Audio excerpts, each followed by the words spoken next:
a 5 to 7 yard ball outside the numbers across the field, you gotta have a lot of zip on that ball, or that's going back for 6. Just ask Dak Prescott about that. Kendall Fuller took that one in the house week Yes, 17. sir. How you doing? But that is where I think How you doing? we're struggling. How you doing? That is where I think we're struggling a little bit there.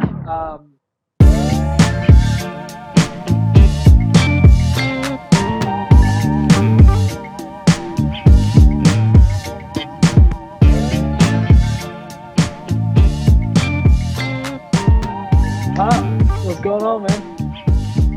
Riding high, son. Unbelievable. The numbers are flying. We're doing great, guys. Thank you so much for checking out. It's been the last couple months have been pretty surreal. It's pretty crazy. Like every time I think we're gonna plateau a little bit, we just keep going. So you know what? Diamond pop to the moon. That's what I'm predicting, guys. If you're watching right now, if you've been watching, don't forget, please like, comment, subscribe, do all the good stuff. Hang around and subscribe. You know, we're getting a lot more views, but the subscribers, if they grew at the same rate, it'd be great. You guys support us. We're going to be able to bring you way more content and just a lot more good stuff.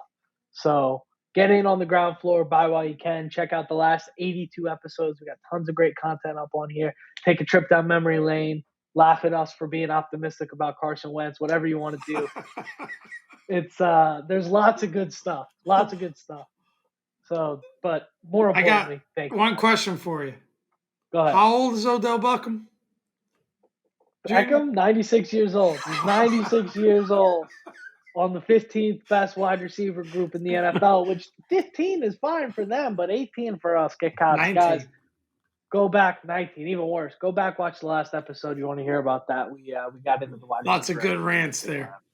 It was a good time. And if you haven't checked out the Lou Holder interview, I don't know what you're doing, but I mean, come on. Got to go back. So I think this episode kind of builds on the last one. I can't wait to get into it. A little bit. So, you know, off-season topics here. We're just kind of everybody's scouting each other out between now and training camp. We're trying to see. So we kind of want to talk a little bit about, obviously, you saw the title. The topic is, can Eric Bieniemy and Sam Howell lead the Commanders to an NFC East title? But we want to dive a little bit deeper than that. We want to look at how do we stack up position group-wise across the NFC East. Kind of, you know, we're going to look at the defense, the secondary, quarterback, skill positions, offensive line, the whole thing. Kind of want to look at some rankings across the NFL, build a little bit on what we talked about last week, but really zoom in on that goal, which is an NFC East title. How realistic is that goal? And, you know, how do our guys look? And if you liked our buy or sell segment, stick around because that one's coming to you as well a little bit later in the episode. So, Pop, you want to start with the defensive rankings? That's Kind of great. talk a little bit about how we're hanging across the NFC East. So, via Pro Football Network, we talked about this last week. They had us, I believe, was it like the third or the fourth? There's a top 5 unit, I think. Yeah. I'm pulling up the article here, but it's ads like you would not believe. But it's okay. They gotta pay the bills. But it's got us at 4. They got the Jets 1, Cowboys 2. So Cowboys are pretty far up there. Frisco 3, we're 4. And then, you know, they got, if we're just focused on NFC East, they got the Eagles down at 8. And the Giants, where are the Giants? I have to keep scrolling. I just keep scrolling. My fingers getting scrolling and scrolling. 29. 29. Wow. So what do we think about that? Do we really believe the Cowboys are a better defense than the Commanders? So, yeah, I think if you look at the numbers, the Cowboys definitely, you know, across the board probably have a better defense, better rounded defense. They've got an absolute superstar in Trevon Diggs. Micah Parsons as well is just probably maybe the best defensive player in football. That's not named Aaron Donald. And I think with Donald getting older, I think you're looking at he's going to be that guy soon. And then they added Stephon Gilmore, who's an all-pro cornerback and just an absolute stud, even though Terry McLaurin mossed him for a touchdown last year. Not a touchdown, but a game-winning reception last year against Indianapolis. Dime by Taylor Heineke, if you guys remember that throw. But I do think Dallas, if you look at their talent, they're probably a little bit better overall on defense than us. But execution, that's another question. We'll have to see. What do you think, Also, Kyle? I feel like Trevon Diggs is a little bit oversized. I think he's a really good player, and obviously, I Yeah, appreciate that he's from a local kid and all of that, but he could get beat at times too, right? I think it's kind of a yeah, little bit hit or miss with him, whether or not he's kind of going for that big play. And, if he's had some really good battles with Terry, but yeah, I mean, got to give him credit. I think we can be neck and neck with them for the best defense in the NFC East. And I would not be surprised if we reach a potential that we could surpass them and actually be, in that top three uh, yeah, defense. We were last year. We were top three defense last year. So this has us actually underperforming that a bit.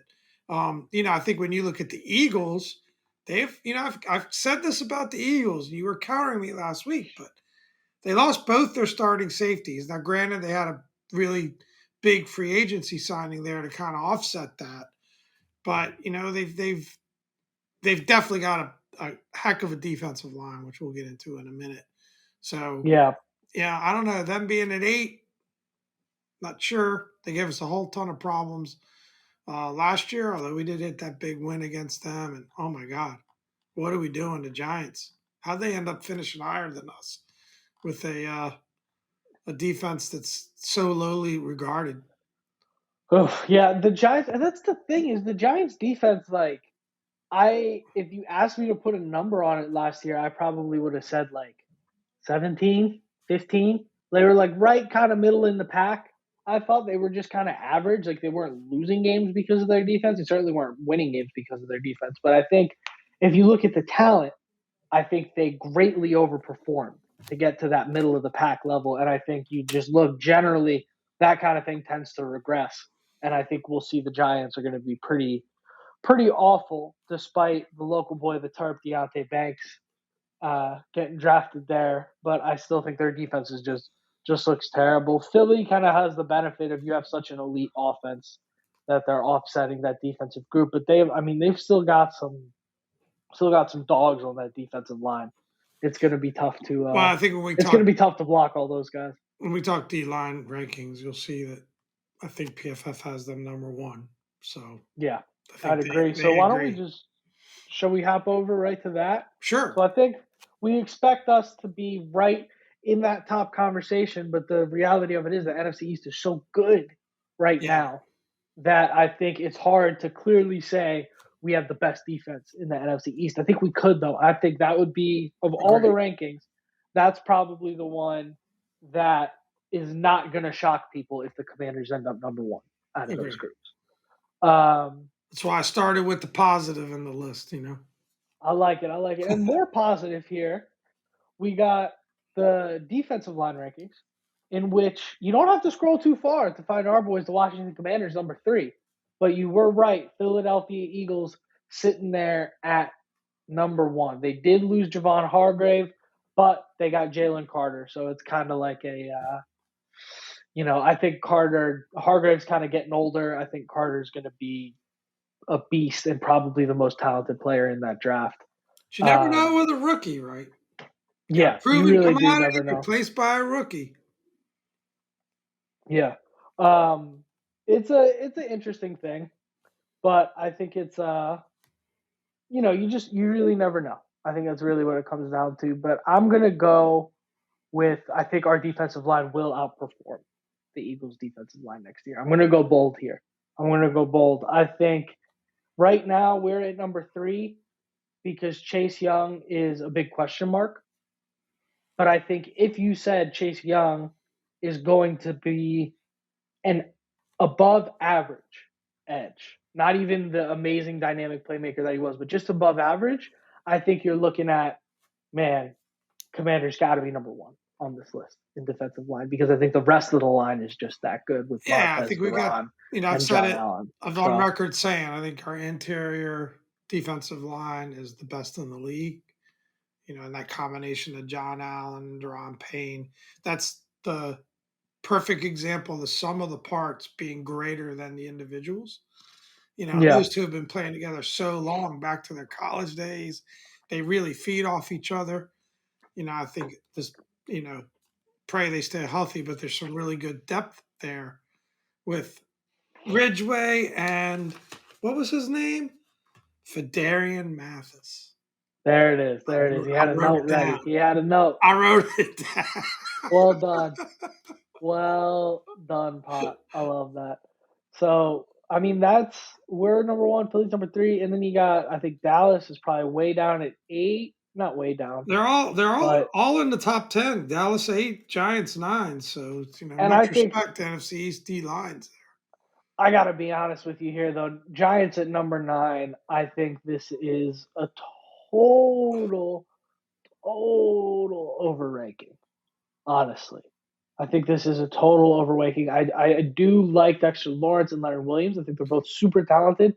Kayvon Thibodeau Len, I could. got to read this quote because now I'm going to get bulling a little bit. Lawrence and Mhm. Williams form arguably the best interior defender duo in the NFL. What do we think about that? Garbage. I think that's garbage. I mean, they're good. They're both very, very, very good. Don't get me wrong, but I just don't understand if you're looking at Lawrence and Leonard Williams being elite, and then you're wondering, will Kayvon Thibodeau make a jump? How is that all that different from our defensive line? That you're 5 spots lower. And all due respect to PFF, they don't even mention Deron Payne in a paragraph about the Commanders' D line. How do you miss that? Who tied or set a franchise record for sacks last year? I mean, What? it was the highest paid defensive tackle at the start What? of free agency. Like it's insane. But they did put us at number 3, so I got to give them a little respect back there. But yeah, I don't think the Giants are going to end up being a top 10 defensive line next year. I could be eating my words. I also don't think it will matter because their secondary is garbage. So maybe we move into the secondary rankings. Take a little look at that. What do you think? Yep, let's do it. So obviously, number 1 is going to have to be the Jets, right? At this secondary ranking, I'm reacting real time. Yep, Jets number 1. I mean, they're just between Sauce Gardner and Michael Carter. Loaded. The second, they're disgustingly good. They're super, super, super, super good. Sauce Gardner is when we talked about best defensive player in the NFL. I think you might have an argument for that guy The heading into inspiration for next the year too. Sauce Award. Yes, Wait till we sir. do our post game pods. They're on fire, people. Can you Sauce imagine? Award.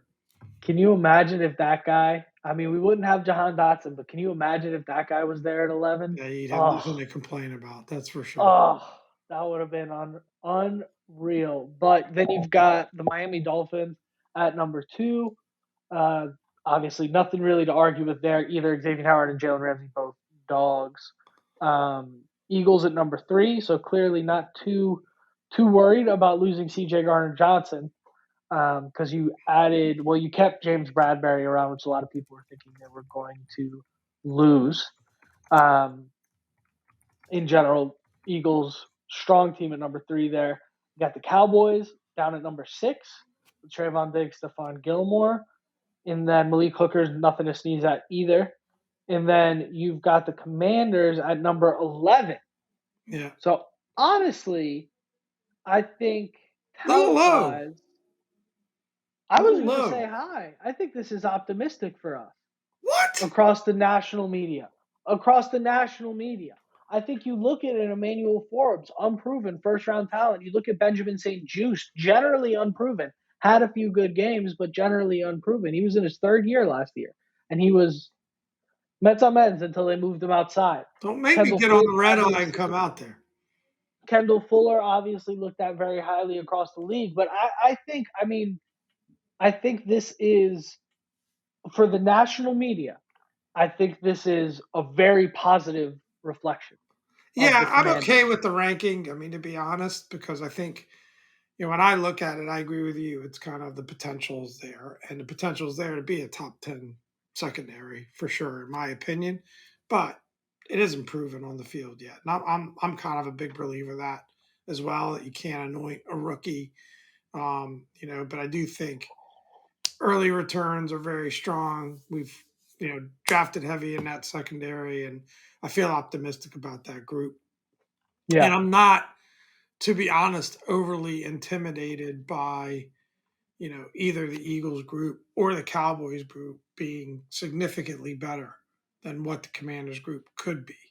Yeah. I think we could.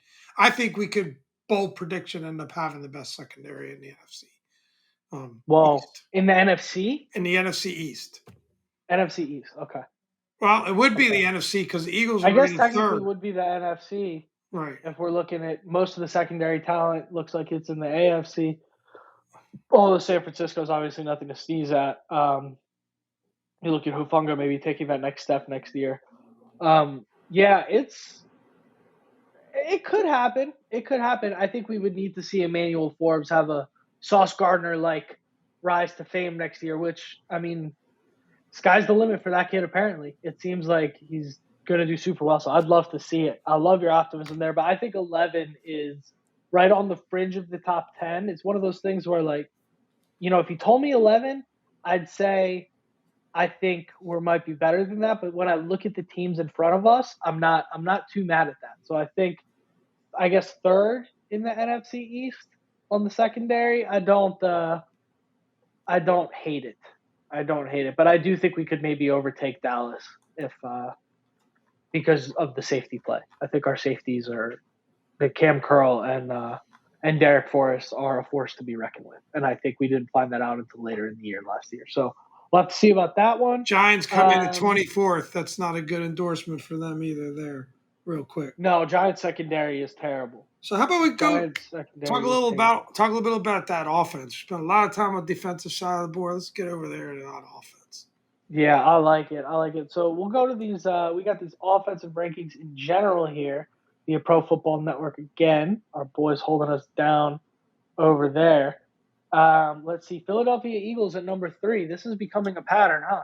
Eagles seem to just be top 5, top Yeah. 10 in just about every category. We'll get into that in our buy or sell segment next. Little spoiler for you there. But Eagles at number 3. Then you got the Cowboys at 10, which I think is generous for them, but that's fine.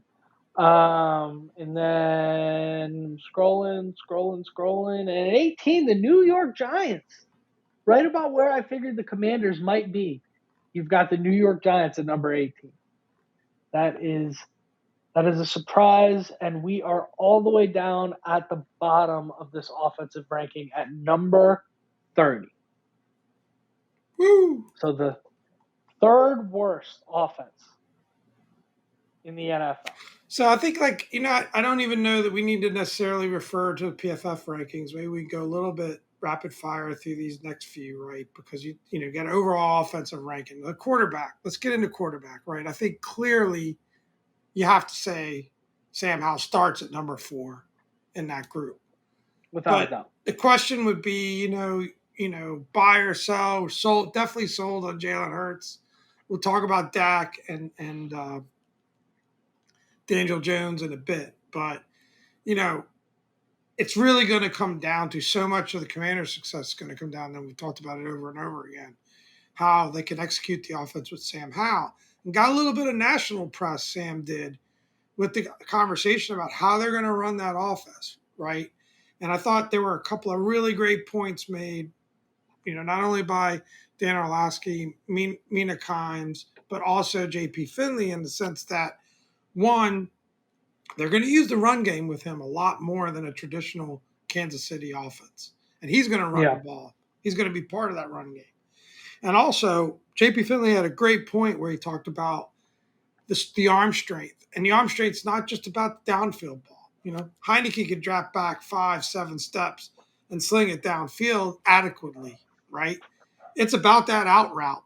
And if you're going to Yeah. play that quick game, and you could see that in some of the preseason throws, and certainly in that Dallas game, some of the most impressive throws are the ones that you kind of don't look at because you think, it's just a 10-yard out. But getting that par across the sideline and doing it in time to beat those corners is important. He's got the arm to do that. So, Yeah. I think we know we've got the rest of the quarterbacks in the division, but ultimately where the Commanders end up ranking that offensive division, and with regards to the NFL in general, obviously is going to come down to how they are able to execute with Sam Howell.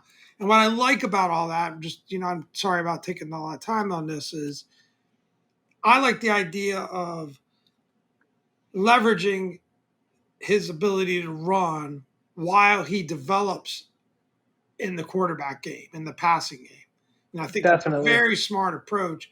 And definitely. I think there's probably some inside information being taken there, and that's going to be the approach Sam Howell. The only risk there might be injury, but I like hearing that. Definitely, yeah. It's going to be interesting. I mean, they said the model projects a performance of a typical late round quarterback in his second year. That might be unfair, but it's hard to figure out what he'll do with the weak offensive line. There's not much the stellar receiving group can do to improve their odds. So that's where stuff gets tricky, I think, is just like they're even saying, hey, that might be unfair about Sam Howell, but with that offensive line, we don't have a ton of confidence to say that he's in the best position to really make that already unlikely breakout, right? But I think it was great perspective you had on that. The arm strength bit. I think you look at across the NFL, a very common concept. You're going to look at a mesh concept on third and short, where you're going to basically just have two drags coming across, and you're going to read whichever one gets the best separation, and that's going to be a 5 to 7 yard ball outside the numbers across the field. You gotta have a lot of zip on that ball, or that's going back for six. Just ask Dak Prescott about that. Kendall Fuller took that one in the house week Yes, 17. How sir. you doing?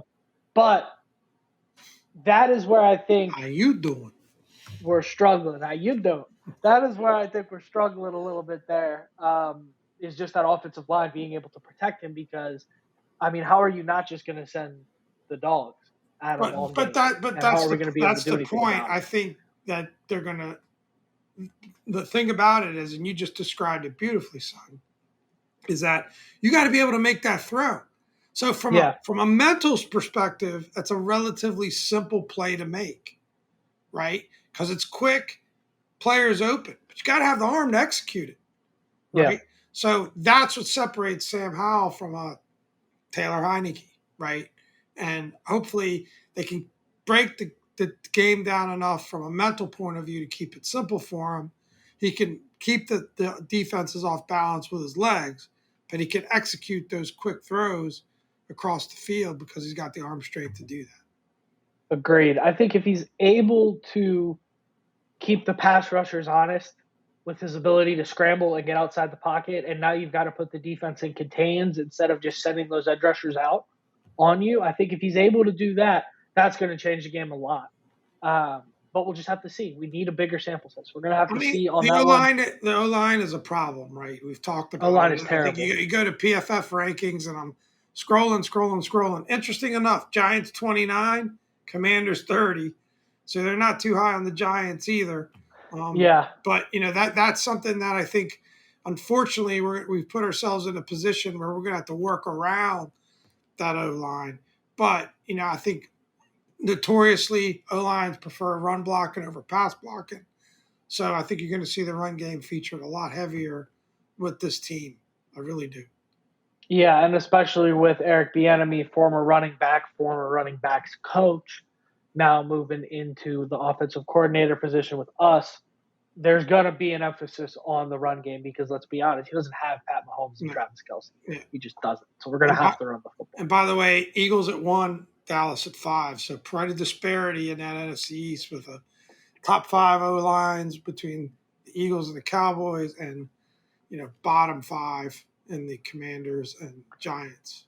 Yeah, and frankly, I don't even want to argue if we're better or worse than the Giants because I think when you get to 29 or 30, you just throw a dart at it, right? What does it Yeah. even matter? Charles Leno is 96 years old. He is our left tackle. We're going to have to keep this thing moving. I think skill position wise, I don't, there's not one ranking for all the skill positions, but just quick 30-second take What's the here. I Dom think and we've Pop got to ranking? be Forget PFF. PFF didn't even mention Deron Payne. What did in the Dom and Pop say? NFC. In the NFC East, I put us at number 2. I think if you give Antonio Gibson the volume that Tony Pollard gets, I think you're going to see Tony Pollard-esque performance. I don't think we have anything that can quite answer to A.J. Brown, Devonta Smith, Quez Watkins quite yet. That's Maybe fair. Jahan Dotson makes that breakout next year, and we can argue because I think AJ Brown, Terry McLaurin throw a dart at, right? But I think we're right there at number 2. The Giants obviously way in the basement down at number 4 Wow, comparatively. number 1 rated offensive line, best quarterback in the NFC East. Those skill position players get a big assist by Definitely, the Eagles, other players on that offense for sure too, and then they're heck, definitely. they're that combination they've got at wide receiver of speed and size is pretty tough to beat. They're great players, so can't argue with that at all. Yeah, but crazier things have happened in the NFL and certainly in the NFC East. Still no repeat winner of that division in what has it been, like 20 years, something like that. So maybe if the Eagles take a big drop off for whatever crazy reason, I don't predict it, but if they take a big drop off for whatever crazy reason, maybe we're there to edge out the Cowboys and be 9-8 instead of 8-1 or Let's get something into like that, that. son. We got a little buy or sell. Let's do Little it. buy or sell. So perfect segue there, Pop. We're going to do buy or sell. If you guys haven't seen the segment before, go back, check out a few episodes back. We did a little bit of buy or sell action, but it's pretty simple. We're going to throw out a topic there. Do you buy it or do you sell it? Obviously, it's in the name. Don't even know why I felt the need to explain it, but I did. Never hurts. Never Anyways, hurts. let's start at the top. Let's start at the top here. Eagles are a Super Bowl contender. Greater than or equal to, they win the NFC Championship. Well, they get to the NFC Championship. They at least get to the NFC Championship. Right. I would view that as a Super Bowl contender, right? If you get to the NFC Championship, you lose. Okay, but you got to at least get the there. semifinals. You buying or selling that, Pop? Got to buy it. I mean, there's nothing that leads you to believe, that they're not going to be at the top of the NFC East. I think everyone else is fighting for second, and Super Bowl contender. You never know. There could be injuries. There could be some unforeseen things. Seem to have a great young coach. We're both, I don't want to call fans of Jalen Hurts, but very appreciative of his ability and skill set and toughness and character. We talked about that, a few episodes back. So I got to be buying. Hate to say. Yeah, I'm buying as well. I think we talk about there hasn't been a repeat winner in the NFC East, and maybe Dallas does win it, but maybe Dallas wins 13 games and Philly wins 12. I think that's a realistic outcome too, and then maybe they see each other in the NFC Championship. Could be interesting. Buying that for sure. Are we buying or selling Daniel Jones as a legitimate quarterback in the NFL, living up to that contract, taking the Giants over the hump, making them a contender? What do you think? Maybe not making them a contender, but making them a viable football team. You want to go first? You want me to go first? Go ahead. I said, what do you think? What do you think? This is one of those Daniel Jones to me. This just popped in my head. The comp for me is like a Tony Romo. Kind of looks the part. Obviously, the Giants believe in him. They gave him the contract. But I just think he's never quite going to get them where they really want to go, which is, contending, right? Let's not even talk Super Bowl, but contending for the NFC East, contending for titles. I just feel he's going to be there. He could be there for a long time. He could create some damage at times, but I'm selling on Daniel Jones. Yeah, I'm going to buy Daniel Jones, and I'm going to buy Daniel Jones because I buy Brian Daboll. And I think what we saw Daniel Jones do last year was slow the game down a lot, simplify it, cut down on those really stupid Daniel Jonesian mistakes, and just play simple football. I think if he was going to take a step forward, it would be this year. So I'm going to go ahead and buy Daniel Jones, even though I don't. It's a tough buy. Like, I want to make sure I know the return policy. I'm going to keep that receipt, but I'm buying. How many episodes has it been since you said Daboll? Angora with Daboll. How many episodes? I love that guy, man. He's a great coach. You sure it shouldn't just get you a Saquon jersey? Yeah, no, I don't want a Saquon jersey. Even though he's a good dude. I hear from a lot of people he's a good dude. But On the next question, it's going to be buy or sell the Dallas offense. Now, I think if you look at the skill positions, we're probably all buying that in that offensive line. But at the helm of that offense, Dak Prescott. Do we buy or sell that offense with Dak Prescott and Mike McCarthy calling the plays now, taking that over? What do you think? Yeah, it's a tough one too, right? I think that I'm gonna sell on the Dallas offense. You know, Well, let's make I a don't let's I make a don't distinction here. Are we talking Dallas offense making them a really good football team, or are we talking you look at the end of the year and Dak threw for 5,000 yards, but they lost in the first round of the playoffs? I mean, ultimately, that's how the season ended for them, right? It was the Yeah, offense that let them down, and I'm predicting that that was going to continue to happen. Ultimately, yeah. there'll I be some will. ups, there'll be some downs, but they're, they're not going to be ready to take them that next step. Yeah, I'm gonna sell the Dallas offense as making that team elite that they expect to be elite. I'm gonna sell them on that. I might buy them on like 4,000 pass yards and 1,500 rush yards or something like that because I think there are going to be some games where Dak does what he did against Tampa and they just go crazy.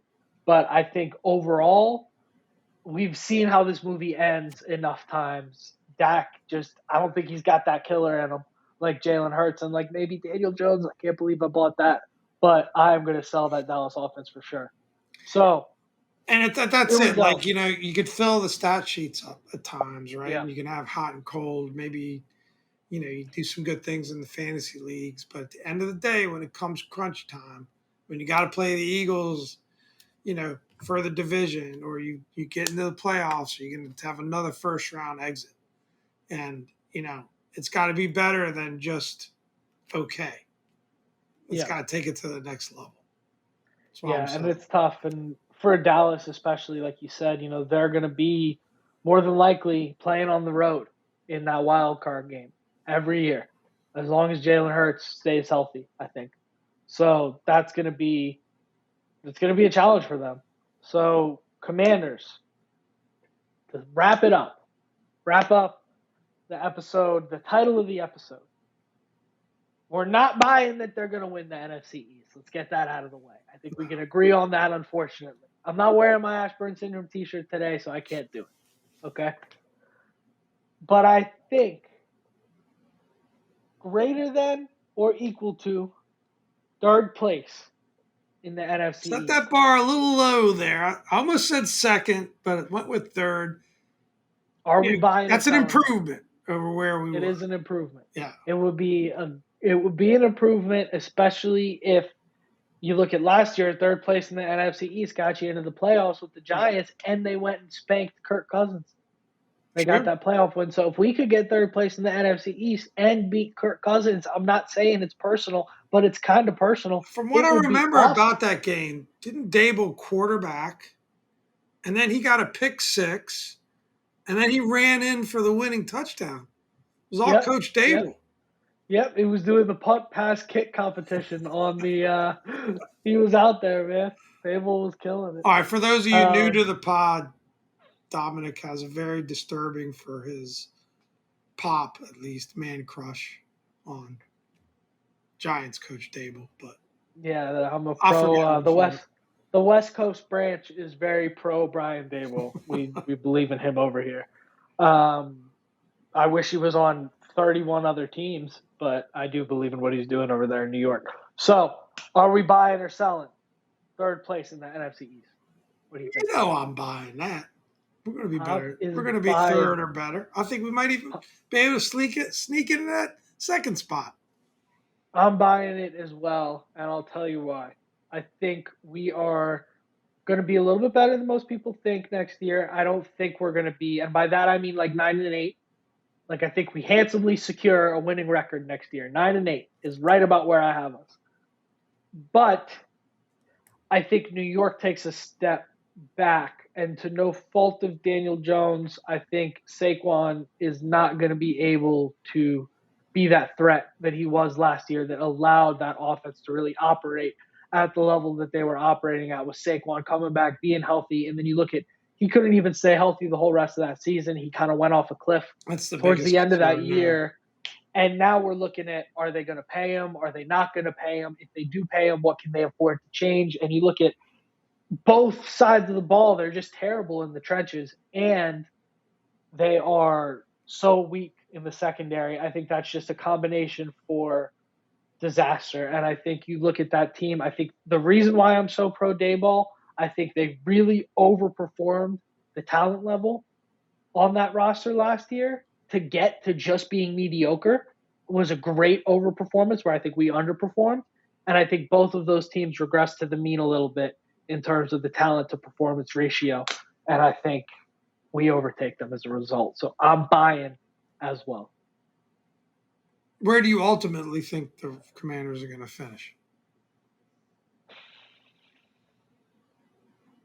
I think right around that 16 spot again. And third Across the place. NFL? And third place. Yeah. 16 spot in third place. I think I'd be shocked if we were drafting lower than 17, 18 next year. I mean, maybe we sneak into a wild card game if somebody gets hurt or things break our way across the division. But I think it's really going to take Dak completely just regressing to being a bad quarterback or a huge Super Bowl hangover. Maybe some injuries on the offensive line in Philly. Like I don't know what I don't know what outside of injuries is going to be able to get but us it over also those. could it also could take Emmanuel Forbes being the real deal. It could also take Sam Howell being the real deal, which is not impossible. So it's not impossible. But I think it doesn't necessarily have to mean a regression in those teams. We weren't too far off the mark, a year ago. But I mean, I think in general, I feel I don't know how to feel about this team. Like I want to be optimistic.